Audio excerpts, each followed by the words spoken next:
So I packed up the motorcycle last week for a couple of days of stealth camping on some public land close by. Beautiful, beautiful couple of days next to a reservoir on the Black Warrior River in between Tuscaloosa and Birmingham. It was an extraordinary couple of days doing something very naughty, camping where I'm not supposed to.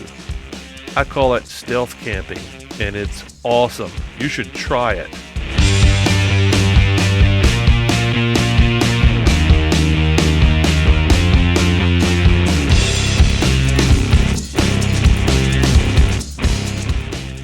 So like I said, I overloaded the bike and prepared to go back into the woods once again. I've never camped in this area before, but I've been wanting to find an area close by, something that I could go spur of the moment, late afternoon. And this was a mid-afternoon ride into some Corps of Engineer property just above a boat landing. And it was really nice. The woods were beautiful, and I had a plan. I was going to slip into the woods, set up camp, cook some dinner, and then the next morning I was going to get up and go fishing to see if I could catch some fish and cook them the next evening.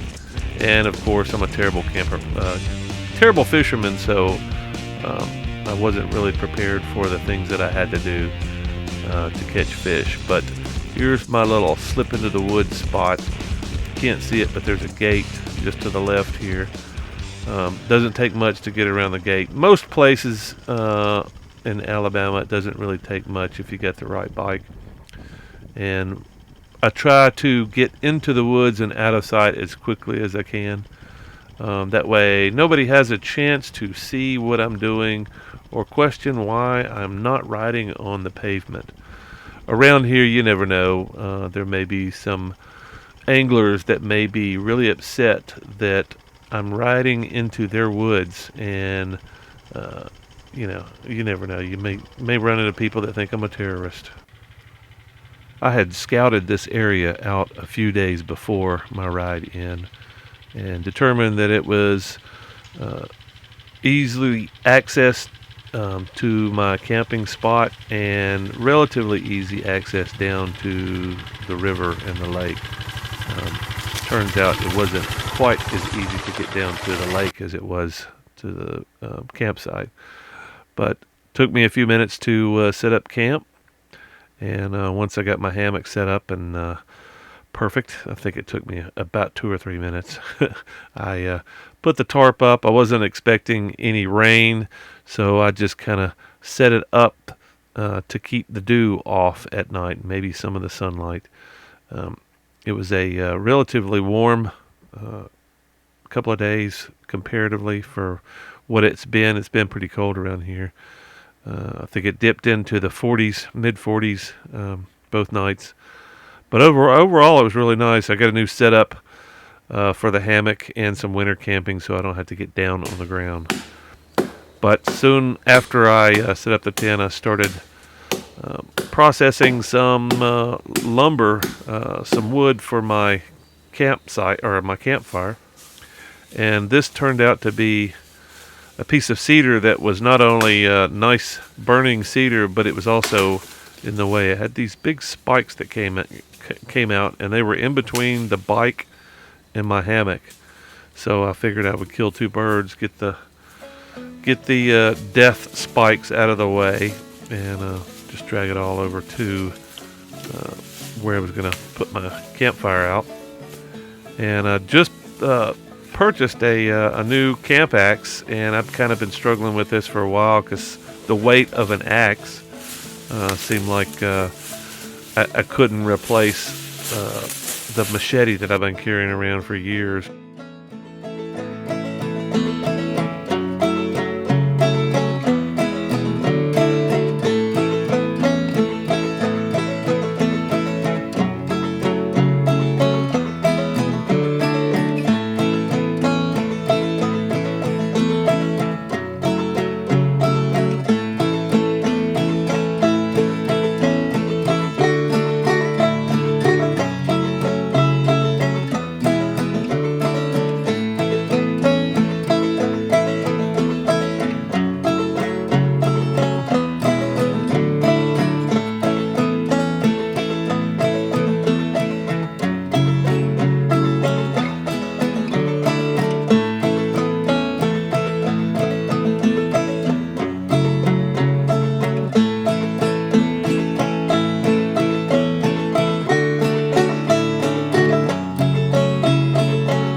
sad thing is that I did all this prep for my gear, and then last night I'm sitting there thinking, what am I gonna eat? What am I gonna eat? I really was not prepared for the whole eating thing. So anyway, maybe that's next time. How to eat keto in the woods. That might be interesting. And it was relatively warm in the hammock, my new underquilt. I would say there's no real surprises there. My feet did kind of get cold this morning. I bought a big pair of fluffy camping socks, but I did not put them on. But now I'm going to take this headlight off. If I don't take it off now, I will wear it all day. I'll be fishing with it, and I won't realize it. So that's going back in the hammock. Then I'm gonna spread these coals around a little bit and cook me up some water for some coffee. Woo! The day's just now getting started. It's closing on 7 o'clock. Man, the woods are even more beautiful than they were yesterday. They were brown yesterday. Now there's all kinds of orange and green and red, and it's fantastic. So I've been talking about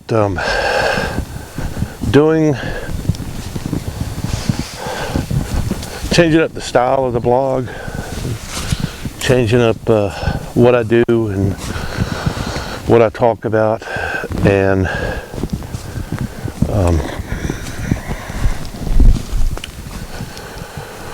campcraft, stealth camping, blogging.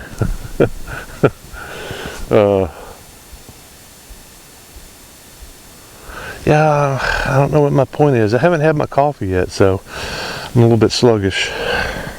I'm a little bit sluggish. This feeling inside. Woo! Delirium.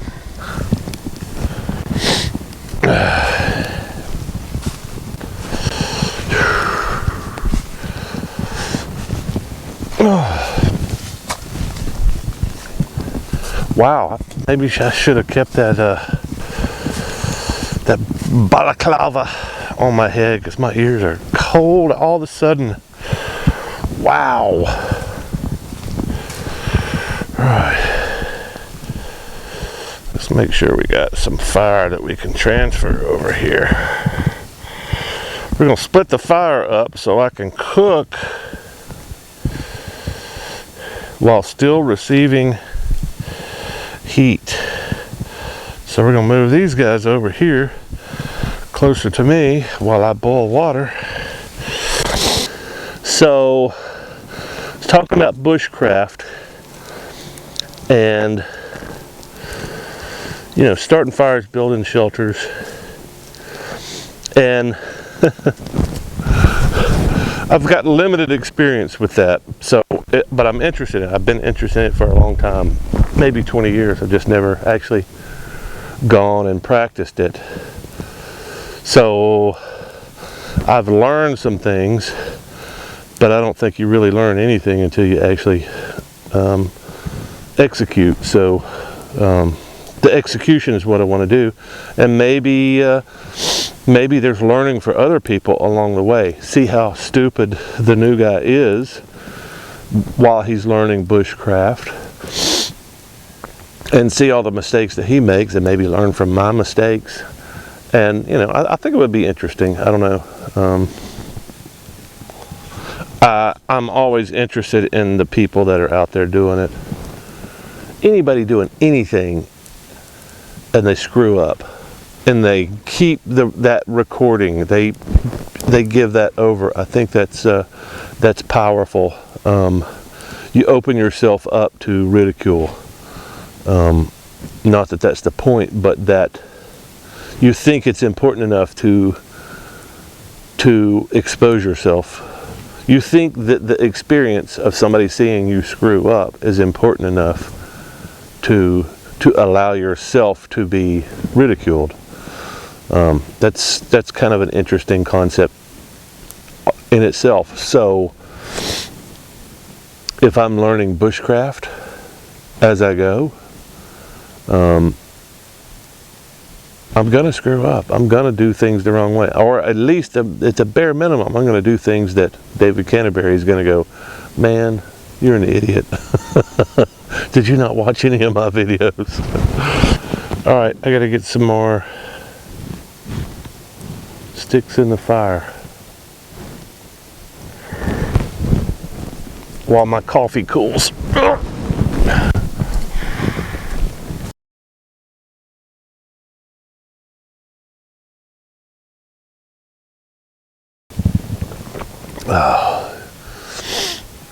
So I wound up bringing a lot more crap than I thought I was going to bring.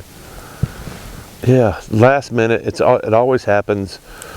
You got your bike packed up with everything that you're going to take, and you're walking out the door and you're grabbing all the stuff that's going on the last minute, and it winds up being an extra bag of crap. So let's see, I had this sweater. What did I have? I had this sweater. I think I had my sweats, pair of socks, and then the cooler. You know, but I'd already painted the picture of the cooler going in the bag. I just didn't paint that picture of this, my sweats, pair of socks, and the cooler, and the food that I was going to have to get on the way. Didn't paint that picture, but it's all good. I made it here, and I only lost my beef stew when I crashed up here on the sticks. So even that was cool. It's all good. Well, I'm about to make me a walking stick because I'm going to be traveling around some pretty steep slopes today, and I would like to have a third leg. It's pretty tricky. I came out here hiking a few weeks back, and it's tricky, I would say. That's being nice.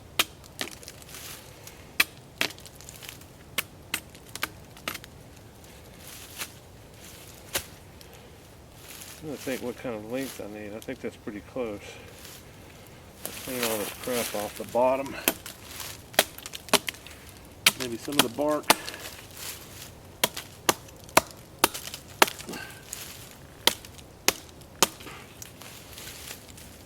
So I've been wanting to take my wood processing to the next level, so I bought this camp axe. It's a Fisker's, and I'm really impressed with it. I've always stayed away from axes because of the weight and the bulk, but this thing's relatively light and very short and amazingly effective in doing what I needed to do. I'm just going to take this, my selfie stick, and my newly fashioned hiking stick. Selfie stick, hiking stick, fishing stick. That's what I'm doing now. Stick, not only good for third leg, but it also can bash trees and such out of the way. I bet there's all kinds of fish in here. Question is, am I going to be able to pull any of them out? Buddy, I am glad I brought this walking stick. Holy crap. Since I was so close to a large body of water, this is the Warrior River, a lake, one of the many lakes on the Warrior, I decided I was going to go fishing. I've been fascinated with motorcycle fishing for some time, but if you haven't heard it before, I am a terrible fisherman. I have caught very few fish in my life, and I assumed since the weeds were so thick here and I kept getting my lure stuck in the weeds that this was a bad spot, but I found out later that this was probably a pretty good spot, just the wrong lure.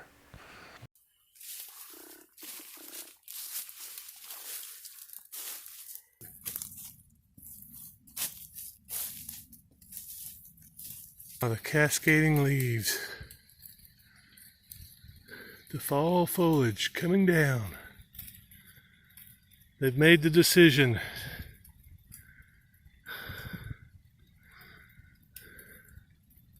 I would call my fishing expedition a fail, but yeah, maybe it's just my rig. I've got a spoon jig, and I thought that was a no lose, but it's definitely a lose if your casting limit is a hard 30 feet and 18 feet in front of you is nothing but weeds. So maybe if I could get just out beyond the weeds with a worm and a bobber or some kind of live bait, maybe next time. Maybe that's what I'll try. I don't want to give up. Maybe I'm just a trout fisherman. Maybe that's what it is. That's the only thing I've ever successfully caught and processed was trout. Man, I love me some trout. Got a big bone-in T-bone, or not T-bone, ribeye. Bone-in ribeye. Pretty excited about that. I've got a 6-pack of Battlefield from Avondale. It's a local brewery, Birmingham. Anyway, I love Avondale beer. All their stuff is so good. 6.8%. I'll read you a story. That's kind of interesting. I didn't know that. Battlefield IPA. It's a American Indian Pale Ale.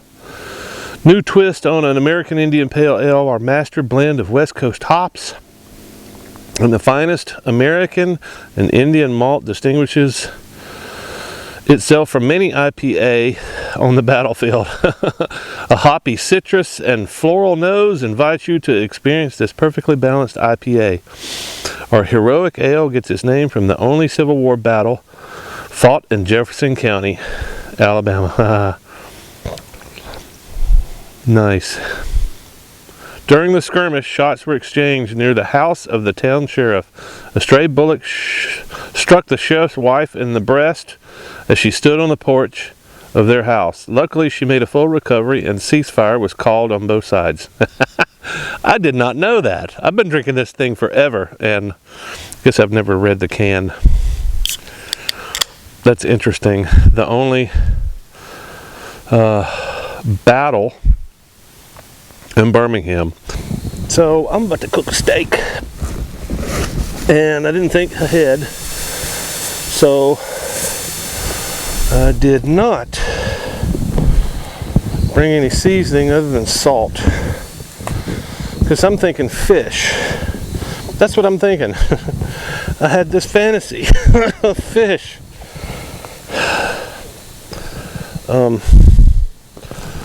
I'm sure you guys have had fantasies before. Probably of women and fame and, you know, the typical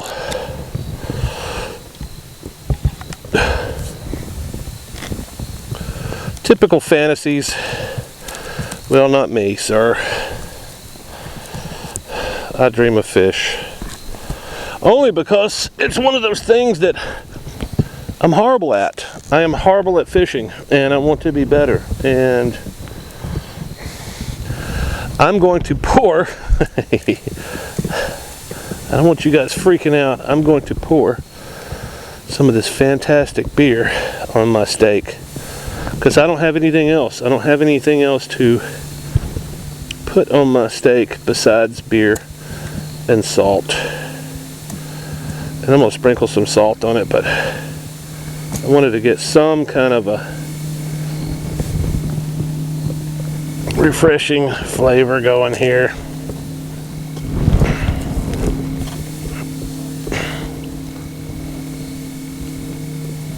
Whoa, about to make a mess.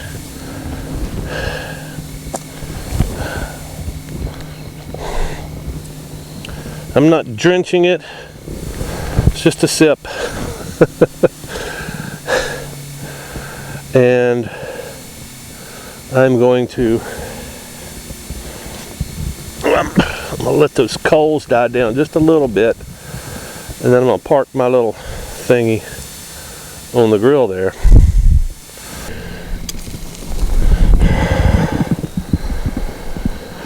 I have a pretty good feeling that this is going to be a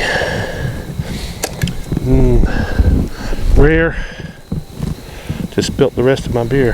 That wasn't cool. Yep, it was in the path, so it was inevitable. I think I was just in denial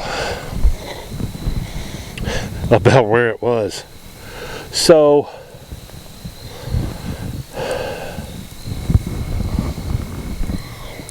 cooking a steak over a collapsible grill, is it something that I would recommend? Well, it's kind of hard to do. You kind of got to get your flame down a little bit. You've got to let your wood turn into charcoal a little bit. You don't want, I mean, I like a little bit of char on my steak, but I don't like wood resin on my steak. So if I had to scrape off a bunch of wood resin to be able to eat it, and I guess it really depends on what you're cooking it on. You don't want to cook it on pine. You want to cook it on a hardwood. I guess, I don't know, cedar. I don't know if cedar might actually add something to the flavor, but I don't want to find out the hard way that it doesn't. This wasn't a really expensive steak, but now the flames have almost all gone out. So now I don't have to worry so much about my steak being charred. It's just cooking with heat, kind of like charcoal. That's the way you got to cook it. And it's going to take a little bit longer on something like this. It's not a deep bed of coals, but it's also not going to burn as easily. So you just kind of have to be patient. So the question I've got right now in my mind is, how do I get people to be inspired to do the same thing? In other words, don't go cross country on your first trip. Hell, don't even go out of state. Just go to some park, one of your state parks. Go to a national forest in your state. Surely you've got something in your state or some kind of a place that you can go. Take your motorcycle and go spend a couple of days. Just go out in the wilderness, wherever you live, and spend a day or two. Get that under your belt. If nothing else, go down the street. Just go out of town. Go to the place where there's no street lamps. Go to a place where there's not a lot of people and there's not a lot of street lamps. You don't have to go to some particular place. Just go out into the woods and take your motorcycle, throw something on the back. You can go get some of this crap at Walmart. You can go get, I imagine you could probably get everything you need from Walmart for 150 bucks. I would say probably the thing that's going to hold you back is your luggage. So if you don't have a luggage system, yeah, I don't know what to tell you there, because that can get really expensive. But you can always do what I did, is, get some old saddlebags and throw them over. Mine aren't even strapped down. You can get, seems like, I'm trying to remember, Nelson Rig makes some pretty good quality bags. Big, they're nylon, but reasonably priced. I think you could probably get some Nelson Rig bags under $100. But take the bare essentials. If you're going in the winter, you're going to absolutely need a sleeping bag, and a little cheap Walmart tent, and you're set. Get one of these grills. I guess I should probably put some links into the description on, here's some really cheap camping gear that will get you by. until you figure out, okay, wow, this is cool. It's exactly like Don says. It's exactly like it looks on his video. It's exactly the way he was describing. Maybe this is something I can do every year. You do this once a year, successfully, and I would say test it out first. I would say go back, go spend the night in your backyard, in your contraption, whatever you're camping in, and make sure it works. I would also encourage you to camp in the rain in your backyard if you can, or in somebody else's backyard. Oh man, that's a really good idea. Go visit your friends, but don't put them out. Tell them you're camping in their backyard. So the next morning I got up pretty early and started collecting my trash and cleaning up the camp, and cooked up some water for some coffee, and started packing all my gear to head back. There were some pretty rough storms coming in around noon, so I needed to get back before I had to deal with all the wet gear and the chaos that comes with having to deal with rain. Not that I'm against rain. I really actually enjoy rain. I just don't like spending days in it. I like the brief thunderstorms that come in, and I like the rain, but if I can avoid it at the end of my trip, I certainly will. And that's kind of why I actually got out. I was planning on going this weekend or last weekend, but went out during the week just because the storms were coming in. Didn't really know what to expect, and when you can avoid wet weather, it seems like it is the wiser choice, unless you're prepared to spend a few days in the water.